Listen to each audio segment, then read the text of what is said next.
गांव के लोगों से पूछा कहाँ जा रहे हो? कहा काशी जा रहे हैं। चंचुला देवी के मन में आया कि मुझे भी काशी जाना चाहिए। कभी नहीं गई, कभी। शिव महापुराण की कथा कर रही है। जीवन में अगर मन में भाव प्रकट हो जाए तुम्हारे कि मैं आज तक काशी नहीं गई, मैं आज तक कथा पंडाल में कथा श्रवण नहीं करने गई, नहीं गई, मैं आज तक बाबा धाम नहीं गई, बाबा बैद्यनाथ जी का दर्शन करने नहीं गई, तो शिव महापुराण की कथा कहती है जीवन में एक बार ऐसा लक्ष्य बनाओ कि बाबा तू ऐसी कृपा करना, करुणा सागर है, कृपालु है, दयालु है, दया सागर शिव, कि मैं भी कथा के पंडाल में बैठकर कथा सुनूं और मैं भी तेरा दर्शन करने के लिए काशी तक, मैं भी तेरा दर्शन करने के लिए कुबेरेश्वर धाम तक आ सकूं। ऐसी कृपा कुछ ना किया हो जीवन में, पर शिव महापुराण की कथा कहती है अगर कभी योग लग जाए और कहीं ऐसा मौका लग जाए कि अपने नजदीक में कहीं शिव तत्व शंकर की कथा हो रही हो तो एक क्षण दो क्षण श्रवण अवश्य करो, पहुंच कर कथा का लाभ अवश्य।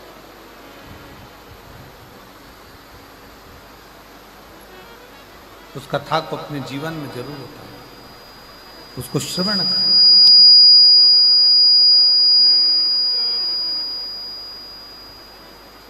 अपने जीवन में उसको उतारें। शिव महापुराण की कथा देवराज नामक का ब्राह्मण श्रवण करें, सुने।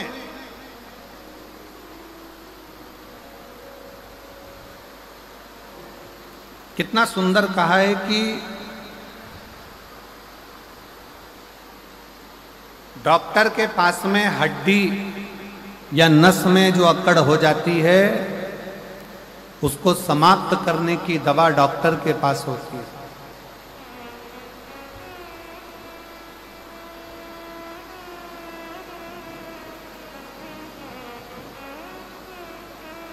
शरीर में घुर्राटे आते हैं तो उसकी दवा डॉक्टर के पास होती है।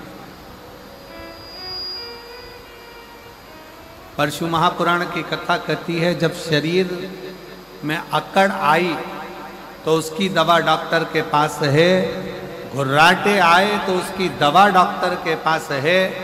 पर जब किसी व्यक्ति को बुद्धि की अकड़ हो जाती है, अहंकार की अकड़ हो जाती है, और किसी व्यक्ति के जीवन में जब घमंड की अकड़ आ जाती है तो उसका इलाज डॉक्टर के पास नहीं होता, फिर उसका इलाज एक ना एक दिन स्वयं वो देव अधिदेव महादेव ऐसा इलाज करता है कि व्यक्ति की सारी अकड़ धरी की धरी रह जाती है, फिर वो किसी काम की नहीं रह पाती, किसी काम।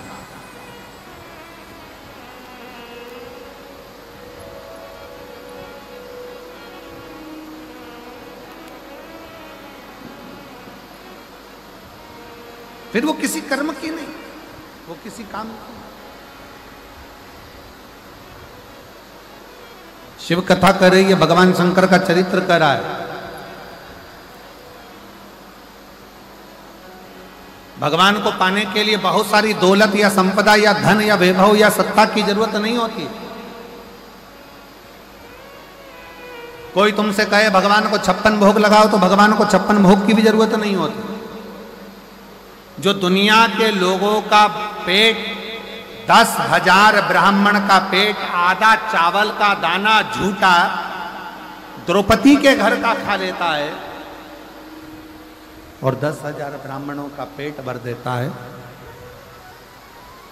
10,000 ब्राह्मणों का उदर भर देता है, जरा विचार करिएगा, उसको तुम्हारे 56 भोग की जरूरत नहीं। कोई कहे कि भगवान को पीतांबर दे दो, भगवान को अंबर दे दो, भगवान को वस्त्र दे दो, भगवान प्रसन्न हो जाएंगे।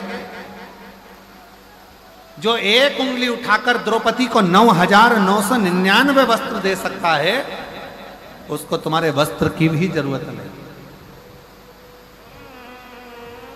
और जो स्वयं रत्नाकर का जमाई हो, समुद्र का जो दामाद हो, जिसके चरणों में स्वयं लक्ष्मी विराजमान हो, उसको तुम्हारी संपदा, तुम्हारे रतन, तुम्हारे माणिक, तुम्हारी मोती, तुम्हारी औषधि की भी जरूरत नहीं। फिर उसको चाहिए क्या? ना उसे तुमसे वस्त्र चाहिए, ना आभूषण चाहिए, ना रतन चाहिए, ना माणिक मोती चाहिए। ये जो दुनिया के लोग हैं ना, जो भगवान को बदनाम करते हैं ना, वो हमेशा एक ही बात करते हैं, तुम्हारे भगवान को तो ये चाहिए, तुम्हारे भगवान को तो 56 भोग चाहिए, तुम्हारे भगवान को तो पीताम्बर चाहिए, तुम्हारे भगवान को तो अंबर चाहिए, तुम्हारे भगवान को तो ये चाहिए। जो सनातन धर्म पर आक्षेप लगाने वाले होते हैं, हिंदू धर्म पर आक्षेप लगाने वाले होते हैं, वो हमेशा कहते हैं तुम्हारे भगवान को ये चाहिए, तुम्हारे भगवान को वो चाहिए। पर शिव महापुराण की कथा कहती है मेरे शंकर भगवान को, कहीं शिव पुराण में ये नहीं लिखा कि शंकर भगवान को तुम्हारा वस्त्र चाहिए, या तुम्हारा आभूषण चाहिए, या तुम्हारा रतन चाहिए, या तुम्हारा माणिक चाहिए। शिव महापुराण में केवल एक चीज लिखी है कि भगवान शंकर को तुम्हारा मन, तुम्हारा दिल, तुम्हारा हृदय चाहिए। निर्मल मन को बहुत बहुत साधुवाद देता हूं कि तुम्हारे पुण्य बड़े प्रबल हुए होंगे, जो ये शिव महापुराण की कथा मधेश्वर नाथ के चरणों में जो हो रही है। बहुत बहुत बोल बम का नारा है। आवाज नहीं आई, जरा दमदारी से बोल बम का नारा है। सारी समस्या का हल भगवान शिव ने जो आपको और हमको यहाँ बुलाकर कथा के शरीर के साथ में ये भगवान से प्रार्थना करना कि पूर्ण शरीर।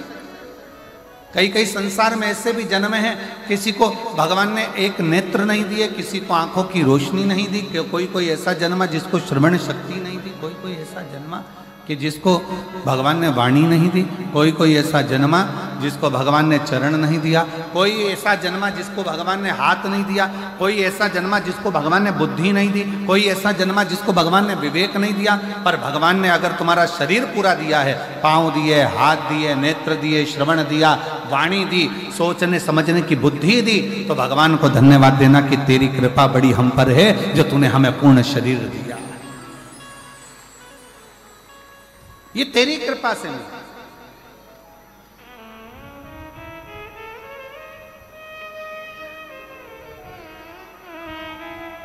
भगवान को साधुवाद हो कि तूने बड़ी कृपा करी जो हमको ये जन्म दिया। और आज मैं इस व्यासपीठ से आज हम कहेंगे एक बात को कि मयाली गांव वालों को ये बोलना चाहिए, भगवान को तुमने बड़ी कृपा करी जो मयाली गांव में जन्म दिया, जो महामधेश्वर नाथ विराजमान है। छत्तीसगढ़ की पवित्र पराया धन और पराई स्त्री, पराया धन और पराई स्त्री एक दिन व्यक्ति को बर्बाद कर देती।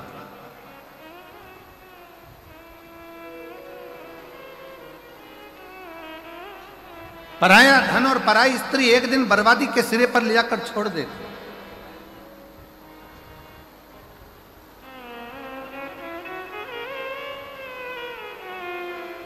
थोड़ा स्मरण में रखे, आपको स्मरण में रहिए।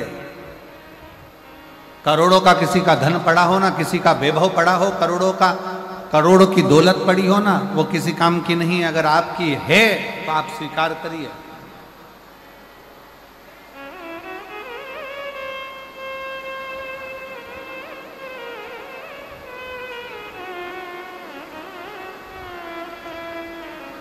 हर हर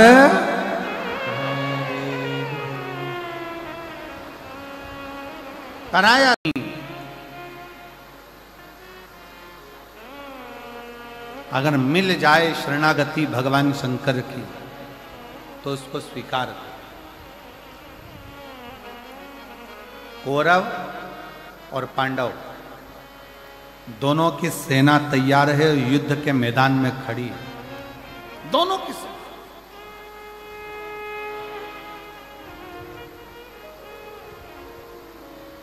कौरवों की सेना भी खड़ी और पांडवों की सेना भी खड़ी, दोनों मैदान में।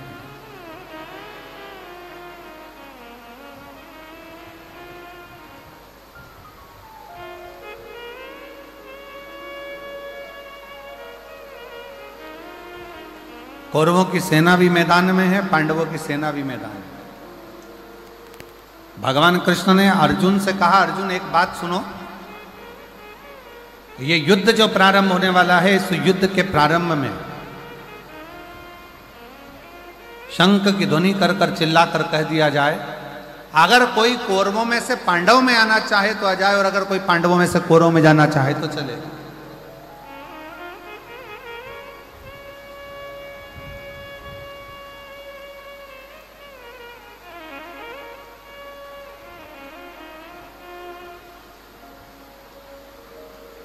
मान लो यदि कोई कौरवों में से पांडवों में आना चाहे तो वो आ सकता,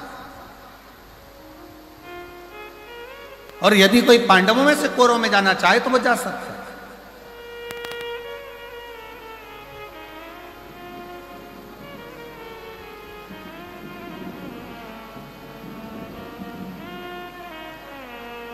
अर्जुन ने शंख का नाद करा, शंख की ध्वनि करी, और शंख का नाद कर कर अर्जुन ने चिल्लाकर कह दिया, यदि कोई कौरवों में से पांडवों में आना चाहे तो वो आए, और यदि कोई पांडवों में से कौरवों में जाना चाहे तो वो जाए। पर पांडवों में से एक भी कौरव में नहीं गए। पर हमारा शास्त्र कहता है, महाभारत का चरित्र कहता है, महाभारत के पवित्र चरित्र में वर्णन आता है, केवल एक था कौरव का चौथे नंबर का भाई,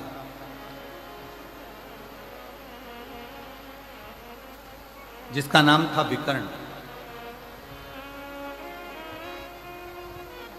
कौरव का चौथे नंबर का भाई था विकर्ण, जो अपने रथ को लेकर आगे आया, अपने रथ को आगे बढ़ाया।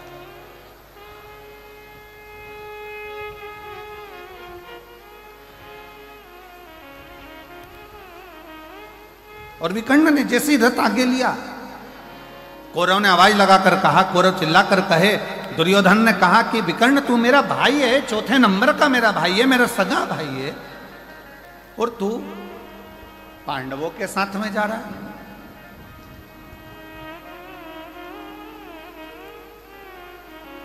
तू मेरा सगा भाई होकर पांडवों की सेना में जा रहा है। विकर्ण मुस्कुराया,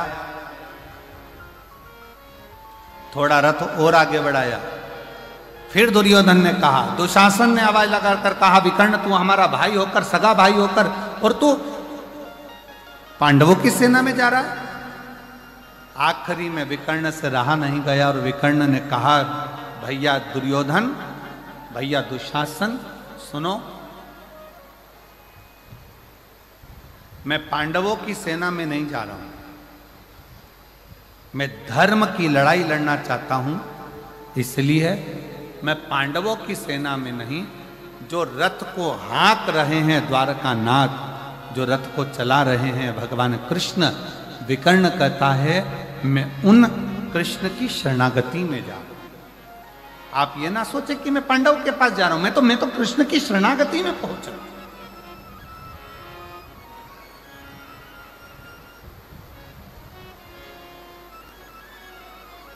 और जितने यहां पर बैठकर कथा को श्रवण कर रहे हैं माधेश्वर नाथ जी के पवित्र चरणों में, आप इतना स्मरण जरूर रखना कि ये कथा आपका एक आनंदमय स्वरूप में, जिसको कोई बनाया नहीं है। मंदिरों में जो शिवलिंग होता है उसका निर्माण कोई ना कोई करता है, पर आज आप लोगों को प्रसन्नता होना चाहिए कि जिस शिवलिंग के चरणों में बैठकर आप कथा सुन रहे हो, इसको किसी ने गढ़ा नहीं है, इसको किसी ने बनाया नहीं है, ये स्वयं प्रकृति का दिया हुआ वो भगवान शंकर का आनंदमय स्वरूप है, जिसके चरणों में बैठकर आप और हम इस कथा का लाभ ले रहे हैं।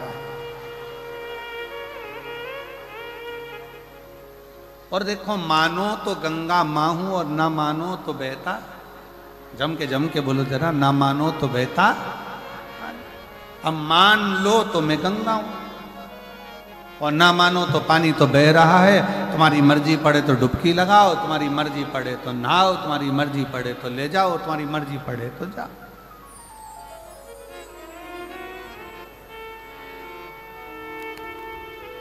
अभी आपके और हमारे ऊपर निर्भर करता है, हम क्या माने, कैसे माने और किस भाव से उसको माने।